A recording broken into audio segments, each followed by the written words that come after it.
Hello.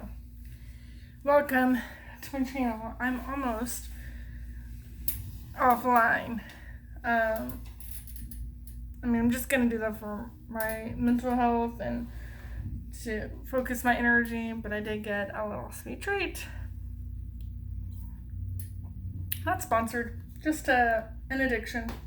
A healthy addiction, maybe? I don't know. So I did get a comment on one of my videos, and it was just talking about numbers, about earnings with Uber. And here, I just really want to just get those numbers out to give anybody kind of an idea. But just remember that I'm not a tax professional. I'm not giving any tax advice. And I believe that tax can be very complicated, meaning everybody's situation is very different, especially Uber drivers. It's not cut and dry. It's not like 18 years old, first job, only job, type of situation. So it can get very complicated. So with the numbers, I'm going to just tell you about the situation that I was in. So the first year, that was the one with my better tax video. This last one was just like a catch up, or this is what happened. But so my first year, I worked 2 months at my last permanent job, full time, and I pay maximum taxes in all my jobs. So that's just how I do my taxes, FYI. So I had a full-time job, making $15 an hour, paying maximum taxes. Then I started driving, so that was 2 months. I started driving, so January and February, okay, just to be 100% clear. Then I didn't start driving until April, I think 21st or 24th. One of those days in April was a Sunday of 2018, so you could look it up if you really care. So during that time in between, I was not working. Actually, I did work, but it wasn't any long-term work. It was trying to get a job, trying to figure out what I wanted to do. And I was really burnt out, and I've already discussed this, but I didn't really know what I wanted to do, and I really didn't see any kind of job out there that I really wanted to do.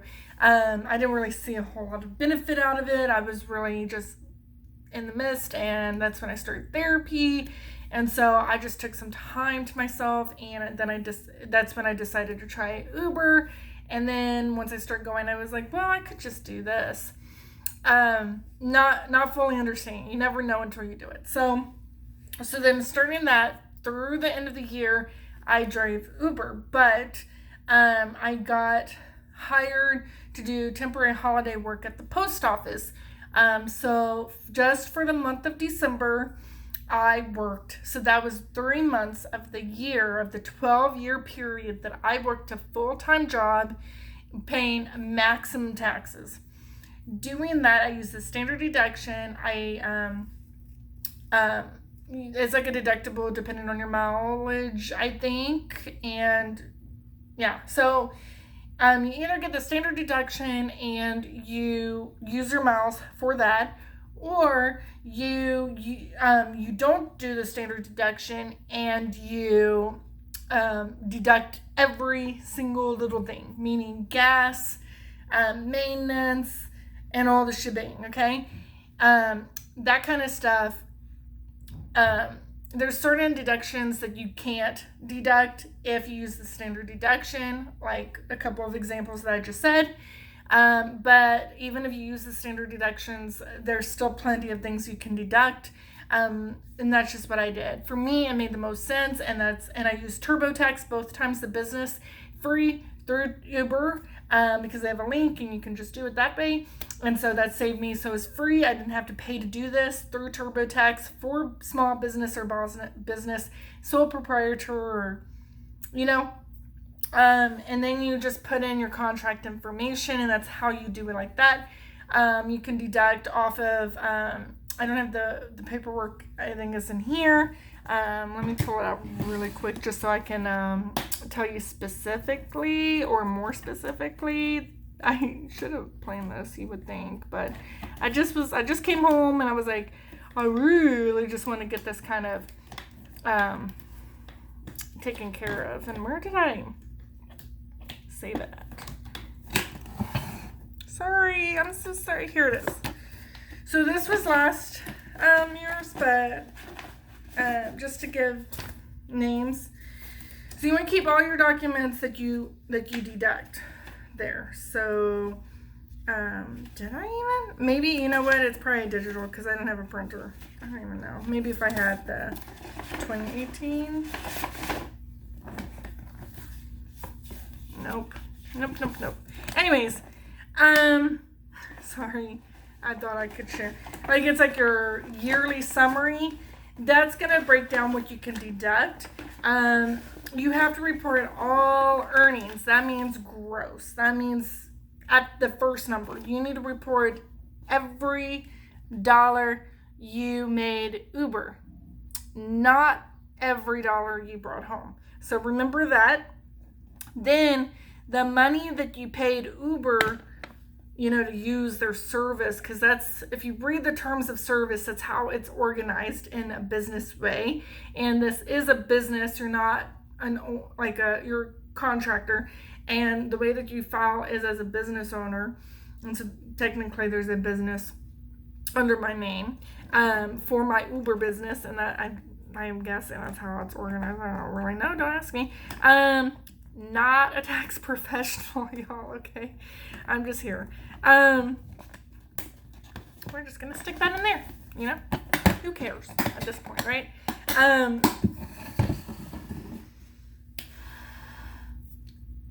Yeah, so you're gonna deduct everything that Uber pulled out of those earnings.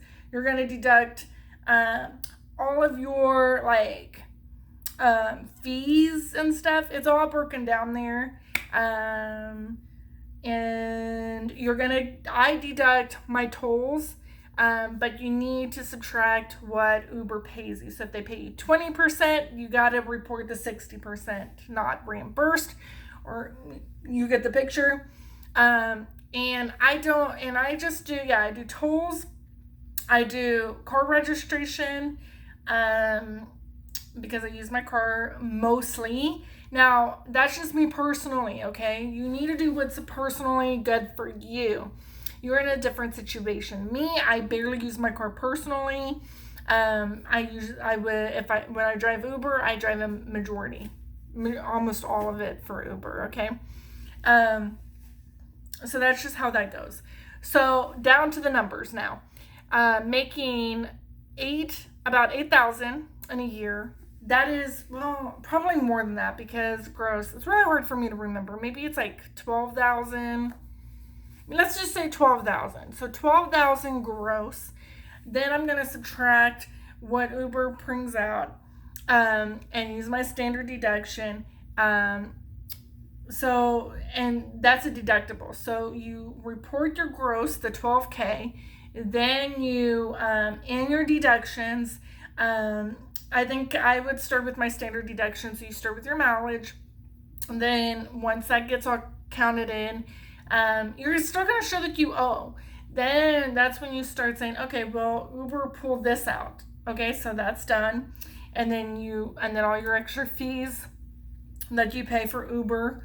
And then I would go into doing my tolls that's not reimbursed. I would deduct that. I would also deduct my car registration.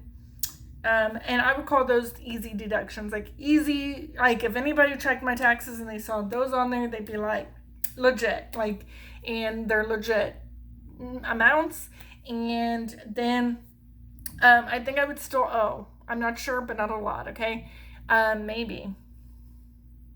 It's really hard to remember.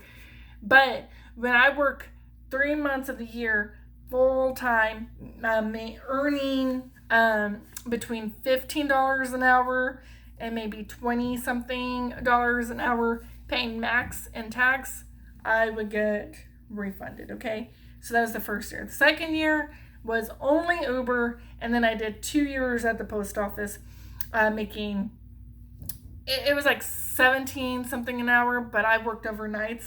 So it would be 20 something an hour. So yes, I'd work overnights. I'd work like evening to morning. Okay, I'd work overnight, and I did that because I needed to make maximum money, maximize my time working, and that's how I did it. So it kind of sucked. It was a little night owl, but you gotta do what you gotta do. Just those 2 months of working and doing my standard deductions and just doing those plain easy peasy golden deductions, I still got a refund. I think both years I got a refund of maybe a few hundred, definitely less than 1,000. So I'm kind of in the camp that you don't really want a huge refund. It's really important to be able to budget yourself and to know exactly how much, if like what you're paying in your paychecks is making sense. It's better not to overpay your taxes and then get a huge refund. A lot of people like that and want that, but in reality, it's better to be able to use your money all year long as you need it, so when tax season comes around, you're not, oh, I'm waiting for your check. It's better. I'm in that camp, okay? So that's just like the gist, okay? And just remember, I only pay federal taxes. Okay, I pay federal taxes and I guess like business taxes, because when you have a business, you have to pay some kind of tax. I forget what it's called. Not tax professional again. If you also live in a state where you pay state taxes, you must pay state taxes. On top of it, if you own property, guess what? You need to pay your local taxes. Also, other different areas have different kind of tax situations. They have other local type of taxes that I don't have to deal with. So those are my numbers. I make about 12K-ish a year doing this. Just working minimally during the year. I think even if you did hold a part-time job throughout the whole year, paying maximum tax, that could even work as well, especially a person in my situation. Just know that it's just me. I don't have children. I don't have a spouse. I file just me independently by myself using just these things. I do have other things that I contribute. I do make loan payments for my student loans. I also donate money to nonprofit organizations. Things like this will help in your taxes. So if you do struggle with paying taxes, you might want to start thinking about paying more into your student loans, because you only get paid like, I think it's like the principal. So if you pay the principal, that can come back, and that's going to be on that form that you get from your loaner. And also, just start donating to nonprofits. That's going to come out tax-wise, so you can deduct those as well. There's other things you can deduct, I'm sure. Obviously, not tax professional. That's just to give you a gist, numbers-wise. I hope that was clear. I hope that was, it's not going to be the answer to everyone that everyone wants to know, because I'm not a complicated case. I think the majority of Uber drivers are not going to be super duper successful. I think super duper successful people aren't actually doing Uber. There's better ways to be making money and to be building something, but Uber is a great thing to do when you need a little extra freedom, when you're in between jobs, when you are kind of lost in, in transition like me, quarter life crisis, type of situation. It was really helpful. I did less than 2 years full time, or full time, you could say. If I actually did it full time and actually, did it harder, I'm not sure if my car would have survived, to be honest. My car was definitely breaking down last December when I was going to work, or November, trying to die on the road. It was a little scary, to be honest, or a lot scary, to be real frank.